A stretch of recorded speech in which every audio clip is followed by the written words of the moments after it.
أشهد أن لا إله إلا الله وحده لا شريك له وأشهد أن محمدا عبده ورسوله أما بعد فأعوذ بالله من الشيطان الرجيم بسم الله الرحمن الرحيم وعد الله الذين آمنوا منكم وعملوا الصالحات ليستخلفنهم في الأرض كما استخلف الذين من قبلهم.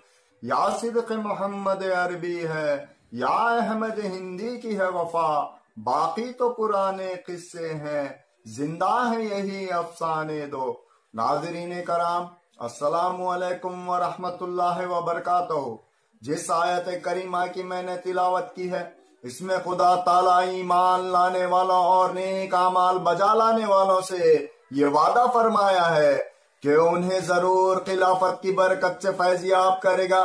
خلافت وہ آسمانی بادشاہت ہے جس سے ہماری دنیاوی اور روحانی ترقی وابستہ ہے. یہ وہ عظیم نعمت ہے جس کی خاطر تمام عالمین کو پیدا کیا گیا.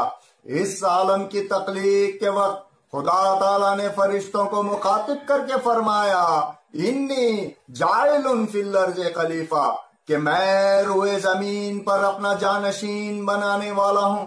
اس روحانی بادشاہت کا قیام نبوت کے بعد ہوا کرتا ہے، جو کامل طور پر نبوت کے کمالات اپنے اندر رکھتی ہے. حضرت صلی اللہ علیہ وسلم کی وفات اور خلفائے راشدین کی شہادت کے بعد دین اسلام پر 1300 سالہ جو تاریکی کا زمانہ آیا، وہ اس آسمانی بادشاہت کی ناقدری کی وجہ سے آیا. اقوام عالم کی اس قدر جرات بڑھی کہ وہ دین حق کو دنیا سے مٹانے کے در پہ تھی. ذات باری تعالی حضرت صلی اللہ علیہ وسلم اور کلام اللہ پر چاروں طرف سے ناپاک حملے ہو رہے تھے. ایسے نازک وقت میں خدا کی غیرت جوش میں آئی اور احیاء اسلام کی خاطر اس موعود ہستی کی بعثت ہوئی جو عرش معلیٰ پر عالمین کی تخلیق کے وقت لوح محفوظ پر لکھی جا چکی تھی، اور جس کو حضرت اقدس محمد مصطفیٰ صلی اللہ علیہ وسلم نے خلیفت اللہ کا لقب عطا کرتے ہوئے یہ تاکیدی حکم دیا کہ اگر تم اس مہدی کا زمانہ پاؤ تو اس تک ضرور پہنچو، چاہے تمہیں برف کے پہاڑوں پر سے اپنے گھٹنوں کے بل جانا پڑے تو جاؤ، اس کی بیعت کرو اور اس کو میرا سلام پہنچاؤ. جو لوگ خدا اور اس کے رسولوں کی ہدایات کا انکار کرتے ہیں وہ یاد رکھیں، قرآن کریم ان کے متعلق فرماتا ہے، خزی فی الحیات الدنیا، وہ اسی دنیا میں ذلیل و رسوا ہوں گے. دنیا کی تاریخ کا مطالعہ کر کے دیکھ لو، جنہوں نے انبیاء کی ہدایات کا انکار کیا ان کا کیا انجام ہوا. تاریخ دنیا سے ان کی صفیں لپیٹ دی گئیں، انہیں صرف عبرت کے طور پر یاد کیا جاتا ہے. قیامت تک جاری رہنے والی اس آسمانی بادشاہت کے متعلق حضرت صلی اللہ علیہ وسلم کی اور بھی تاکیدی ہدایات احادیث میں موجود ہیں. چنانچہ بخاری شریف میں حضرت حذیفہ بن یمان رضی اللہ تعالیٰ عنہ سے روایت ہے کہ آپ نے حضور صلی اللہ علیہ وسلم سے عرض کیا کہ یا رسول اللہ، ہمارا شمار دنیا کے بدترین انسانوں میں ہوا کرتا تھا، آپ کی آمد کے بعد ہمیں ایمان نصیب ہوا اور آپ کی قوت قدسیہ نے ہمیں پاک اور مطہر کر دیا. کیا ہم پر دوبارہ خرابی کا زمانہ آئے گا؟ اس پر حضرت صلی اللہ علیہ وسلم نے فرمایا، ہاں، میری امت پر خرابی کا زمانہ آئے گا. سامعین، کیا ان صحابہ پر خرابی کا زمانہ آنا تھا جن کو خدا تعالیٰ کی طرف سے رضی اللہ عنہ و رضوا عنہ کی سند عطا ہو چکی تھی، جن کے جنت الفردوس میں اعلیٰ مراتب مقدر تھے؟ نہیں، ہرگز نہیں. یہ آئندہ مستقبل کی بات ہو رہی ہے. یہ اس وقت کی بات ہو رہی ہے جب امت محمد یا یہود کی طرح 72 فرقوں میں تقسیم ہو جائے گی. یہ اس وقت کی بات ہو رہی ہے جب مسیح یعنی امام مہدی نے امت محمدیہ کی اصلاح کر کے لوگوں کو وآخرین منہم لما یلقوا بہم کے زمرے میں داخل کرنا تھا۔